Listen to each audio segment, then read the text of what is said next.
Well, hello, my name is Олександр Стукало and I am a copy editor in Ukrainian publishing house called Tempora. I work there for 4 years already. Previously I translated books from English into Ukrainian, and then I started to find mistakes in the books that were translated by other people. First of all, I decided to take part in the contest because I didn't win the previous year.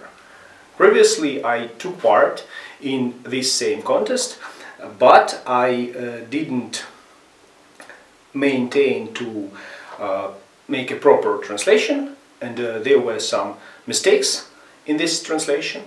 That's why I didn't win, and I decided to take part once more.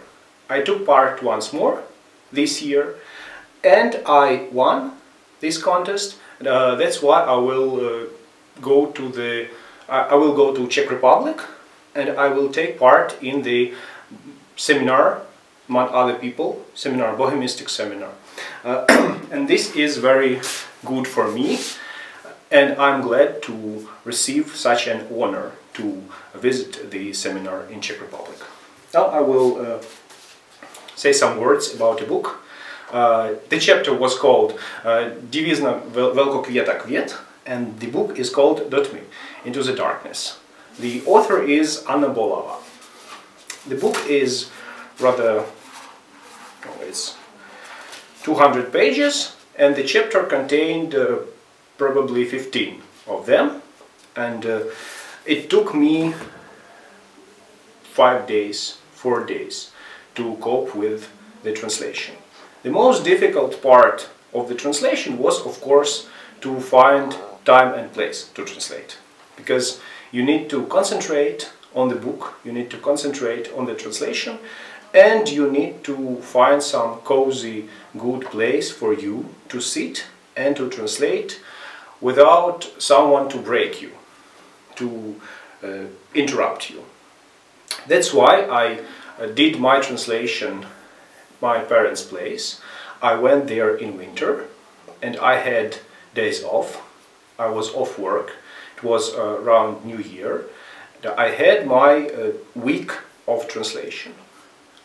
I sat, I closed the door in the room, I took my laptop and I took the book to translate, and I worked. I worked approximately 5 hours a day.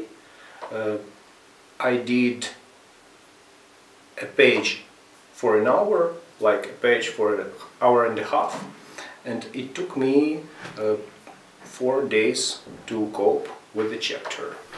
The most difficult part, the second most difficult part after to find the time and place, was to Google all the names of plants, because the book is about a woman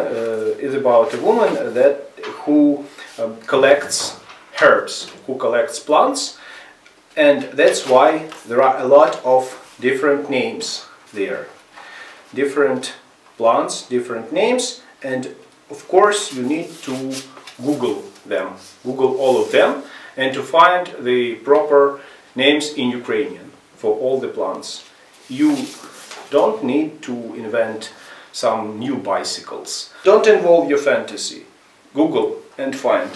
The third most complicated thing in translation was, of course, the style of the chapter, the style of the book, because, well, it's written in like common language, without jargon, without slang, but it has some atmosphere, it has some internal atmosphere of the text, and the translator must like transform the text into other language, preserving this atmosphere.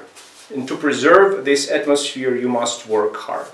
You must work hard, and you must find all the words to create the separate world of Anna Bolava, but not in Czech language, but in Ukrainian, with all the herbs, all the atmosphere of the small village, all the atmosphere of the family of the main character, and all the metaphors you need for it. Well, why do I translate? Why do I translate, and why this language? Well, the thing is, I learned a lot of languages. I learned English at school, at the university, then I learned German in the Goethe Institute, but I didn't translate anything from German. And after German, I met a friend of mine. She is a tutor in the Czech Center, and she told me, why don't you learn Czech language? I thought and I answered, like, maybe I just didn't have in mind the Czech language to learn, and why shouldn't I learn it? And I went into a Czech Center, and I coped with all the levels of language learning, and I achieved like the level B2. And after the level B2, I decided that I may try to translate. I may try to translate, but not the book from the start. But I decided that I may take part in some contest, and then the jury, the judges, the qualified judges can tell me whether I am a suitable person to be a translator, according to the chapter I translated. And then I went and took part in this contest. Well, I loved Czech language a lot while studying it. I loved Czech language a lot, and I loved the Czech Center a lot, because it has a wonderful library, it has good tutors, and it has a suitable time of learning. You can choose the time to come here and to learn and to sit on your lectures, to maintain the connection with your working hours, with your learning hours, with your library hours. And it was very convenient for me to learn the language just in the Czech Center, not by myself. Well, the Czech literature. What is Czech literature for me? The first and the main author from the Czech literature I got acquainted with is, of course, Jaroslav Hašek with his The Brave Soldier, Švejk. I read Hašek's Švejk for like 5 times in Ukrainian. It is very like heavy book, like 800 pages, 700 pages, and I read it since I was 12. Since I was 12, every 2 years I reread this book.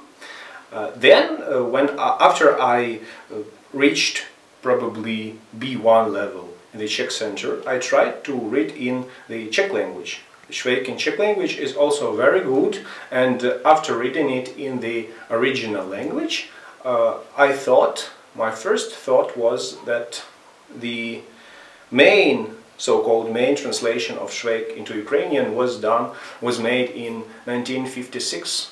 Probably it is 60 years already, 60 years ago.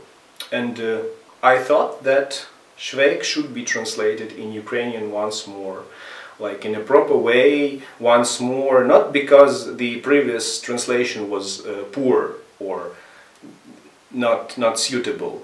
No, just because this is the text that must be translated several times by several translators, for readers to have a possibility to choose, like which perspective do you choose? The perspective of like 956 or the perspective of 2016, like into the gap is 60 years. And probably it will be larger, because this year the new translation of Švejk won't emerge, I'm sure. Except Švejk, there are a lot of different other, like Karel Čapek, like Bohumil Hrabal, like Jaroslav Rudiš, a lot of authors, like Květa Legatova. We publish some Czech books, Czech language books, translated into Ukrainian in our publishing house. And as a copy editor, my duty is to read them. My duty is to read them and to find mistakes in the translation and to make the book proper to be published. My work helps me to get acquainted with different literatures, and the Czech literature is one of them. And it's very good for my imagination, for my mind, and for everything. Well, what is the meaning of my of this contest and of the fact that I won it for me? Well, the winner gets the possibility to go to Czech Republic. Now, I've never been abroad yet, and the first visit abroad will be connected with Czech Republic for me, and it's great. I think it's great because if you go abroad into the country, the language of which you learn, it's very good for you as a language learner, and it's very good for you in order to get accustomed with different culture. And getting accustomed with different cultures, you broaden your mind and you get cleverer, you get better as a person, and you get better as a person. And what is more, I want to be clever. I want to see new countries. I want to practice my Czech language, and I want some new acquaintances among Czechs, among Czech people. To read them on Facebook, to meet with them, to come to their place, for them to come to my place, to develop cultures, our culture and Czech one. Thank you.